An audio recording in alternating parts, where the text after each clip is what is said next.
এক রাজার রাজ্যে এক লোক রুটি বিক্রি করত। একমাত্র রুটি বিক্রেতা। সে একদিন রাজার কাছে গিয়ে বলল, হুজুর, অনেক বছর 5 টাকা করে রুটি বিক্রি করি, এখন দাম বাড়িয়ে 10 টাকা করতে চাই, আপনি যদি অনুমতি দেন। রাজা বললেন, যা, কাল থেকে 20 টাকা রুটির দাম। দোকানি বলল, না হুজুর, আমার 10 টাকা হলেই চলবে। রাজা বললেন, চুপ করে থাক, আর আমি যে দাম বাড়াতে বলেছি কাউকে বলবি না। রুটিওয়ালা খুশি মনে বাড়ি ফিরে গেল। পরদিন থেকে তার রুটির দাম 20 টাকা। সারা রাজ্যে প্রতিবাদ। জনগণ ক্ষেপে গিয়ে রাজার কাছে বিচার দিল, হুজুর, আমাদের বাঁচান, এ কি অন্যায়। 5 টাকা রুটি 20 টাকা হলে আমরা বাঁচব কি খেয়ে? রাজা হুঙ্কার দিয়ে বললেন, রুটিওয়ালাকে ধরে আনো। এই অন্যায় মানা যায় না। তারপর ঘোষণা দিলেন, কাল থেকে রুটির দাম অর্ধেক, মানে 10 টাকা। সারা রাজ্যে ধন্য ধন্য পড়ে গেল। এমন একজন রাজা ছিলেন বলে, না হলে জনগণের যে কি হতো। রুটিওয়ালা খুশি, জনগণও খুশি। গল্পটি সত্যি আমাদের ভাবায়।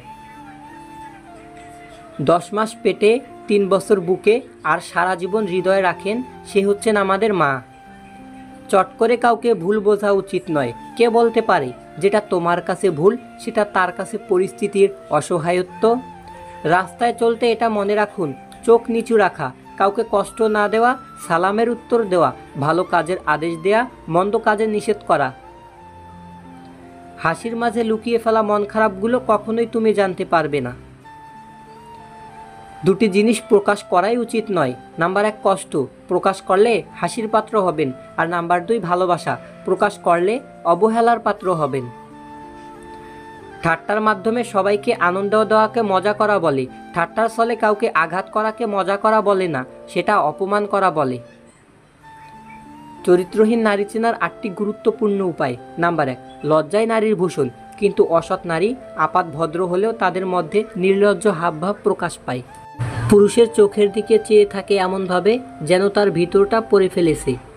নারীর ওই দৃষ্টি পুরুষের সর্বনাশের কারণ। এমন মেয়ে থেকে সাবধান, এরা কখনোই পুরোপুরি বিশ্বস্ত হয়ে ওঠে না। নাম্বার 2, মাথার চুল নিয়ে নাড়াচাড়া করতে শুরু করে কথা বলার সময়। পুরুষকে বাধ্য করে তার রূপের দিকে নজর দিতে, ইচ্ছে করে ইঙ্গিতবাহী পোশাক পরে আসে যাতে সহজেই আকৃষ্ট করতে পারে। নাম্বার 3, কিছু নারী পুরুষের সঙ্গে বন্ধুত্ব করে প্রথমে, তারপর তার বাড়ির ব্যাপারে খোঁজ নিতে থাকে। যেহেতু ওই নারীকে পুরুষ সহজেই বিশ্বাস করে নেয়, নিজের সম্পর্কে সবই বলে দেয় তাকে। এমন নারী কিন্তু পুরুষকে ফাঁদে ফেলতে ওস্তাদ, নানাভাবে বিশ্বাস অর্জন করে, ব্ল্যাকমেল করতেও পিছুপা হয় না। এসব নারী থেকে দূরে থাকতে হবে। নাম্বার 4, নানা ছুতোয় কথা বলার সুযোগ খোঁজে, এড়িয়ে গেলে বাড়ি চলে আসে। যেহেতু ততদিনে বাড়ির লোকের সঙ্গেও সদ্ভাব তৈরি করে নেয়, তাই বাড়ির লোকেদের নজরেও সে বিশ্বাসযোগ্য।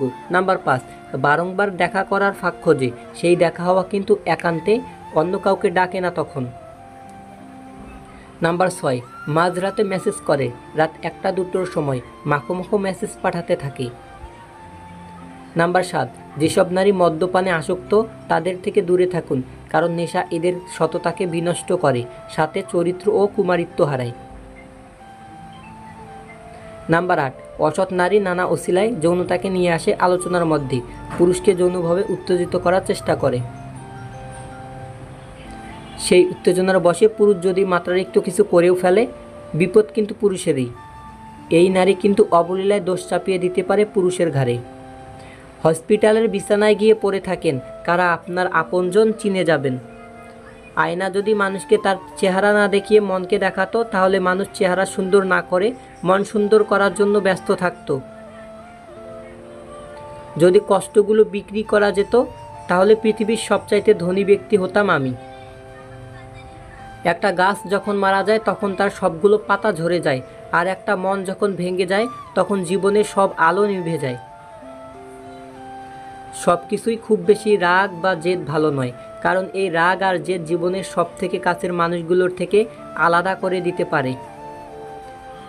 যাদের চোখে একটুতেই পানি চলে আসে তারা দুর্বল না, সরল মনের হয়।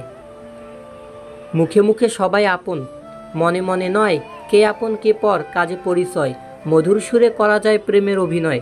ভালোবাসি বলা সহজ, তবে ভালোবাসা নয়।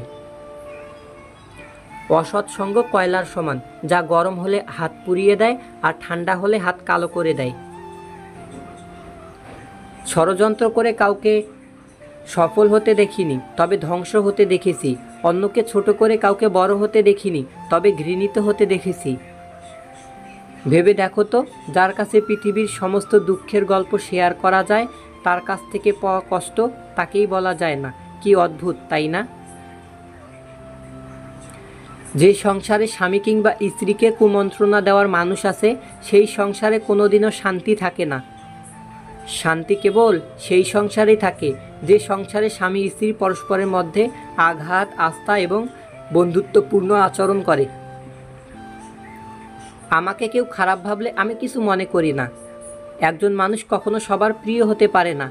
আমি আমার বিবেক দিয়ে নিজের পথ চলব। যে চেনার সে ঠিকই আমায় চিনবে। সব জিনিস চাইলেই পাওয়া যায় না, কিছু জিনিস পাওয়ার জন্য ভাগ্যও থাকতে হয়। চোখ আর কপালের সম্পর্ক বড্ড অদ্ভুত। চোখের যেটা ভালো লাগে, কপালে সেটা থাকে না। ভালোবাসা এমন একটা জায়গা যেখানে যাওয়া তো সহজ, কিন্তু সেখান থেকে ফিরে আসা খুবই কঠিন। যে যাবার সে মেঘলা আকাশ দেখে হারায়, আর যে থাকার সে বড় তুফানেও পাশে দাঁড়ায়। দোয়া করতে থাকুন, হুট করে একদিন দেখবেন আপনার সব দোয়া কবুল হয়ে গেছে। গোলাপ আজ ভাগ্যে নেই, কাটার আঘাতেই প্রিয়। স্বার্থের দুনিয়ায় বদলাবে সবই, তাই একা থাকাই শ্রেয়। স্বামী গরিব হওয়া ভালো, কারণ তারা অর্থের অভাব ভালোবাসা দিয়ে পুষিয়ে দিতে চেষ্টা করে। কখনো কখনো মানুষকে ক্ষমা করা অসম্ভব মনে হতে পারে, তবুও অসম্ভবকে সম্ভব করুন। সীমাবদ্ধতাকে অতিক্রম করুন। জয় করুন নিজের রাগকে। ক্ষমা করতে শিখুন। ক্ষমায় আসল শান্তি। যে আপনাকে পাত্তা দেবে না, তাকে আপনিও পাত্তা দেবেন না। সে যত বড় আর যত বিখ্যাত মানুষই হোক না কেন, মনে রাখবেন আপনার পৃথিবীতে আপনি রাজা। আর যে আপনাকে আপন ভাববে, তাকে আপনিও আপন করে নিন। অধিকাংশ সুন্দরী মেয়েরা সম্পর্কের দিক থেকে সুখী নয়। এর কারণ হলো এদের জীবনে অনেকে আসে, যার কারণে এরা কাউকে ঠিকভাবে মূল্যায়ন করে না। এরা ভাবে এর চাইতেও ভালো কেউ এদের জীবনে আসবে, কিন্তু এরা ভুলে যায় তুমুল আলোয় অজস্র পোকামাকড় ভিড় করলেও জোনাকি পোকা ভিড় করে না। এদের খুঁজে নিতে হয় অন্ধকারে এসে। একবার খুঁজে পেলে বোতলে ভরে রাখতে হয়, যেন কোথাও পালাতে না পারে। স্বামী হতে যোগ্যতা লাগে, কিন্তু প্রেমিক হতে যোগ্যতা লাগে না। কারণ যোগ্যরা কখনো প্রেমিক হয় না। যোগ্যরা বরাবর স্বামী হয়ে, আর অযোগ্যরাই হয়ে ওঠে প্রেমিক। কারো সম্পর্কে কিছু বলার আগে সত্যটা জানার চেষ্টা করুন, কারণ অনুমান করে বলা কথা সবসময় সত্য নাও হতে পারে। মানুষ মানুষকে না দেখেও জীবনে সবচেয়ে বেশি ভালোবাসতে পারে। কেন জানেন? কারণ ভালোবাসার সৃষ্টি হয় মন থেকে, মুখ দেখে নয়। কত শত পারফিউম আসবে যাবে, কিন্তু মায়ের আঁচলের গন্ধ সেই একই থেকে যাবে। তুমি অন্যকে যা দেবে, তুমিও সেটাই ফেরত পাবে, সেটা সম্মান হোক কিংবা কষ্ট। দূর থেকেও ভালোবাসা যায়, যদি ভালোবাসাটা মন থেকে হয়। কেউ প্রচণ্ড কষ্ট দিলে, দু এক ফোঁটা মধুর কথা বললে তার দেওয়া সব কষ্ট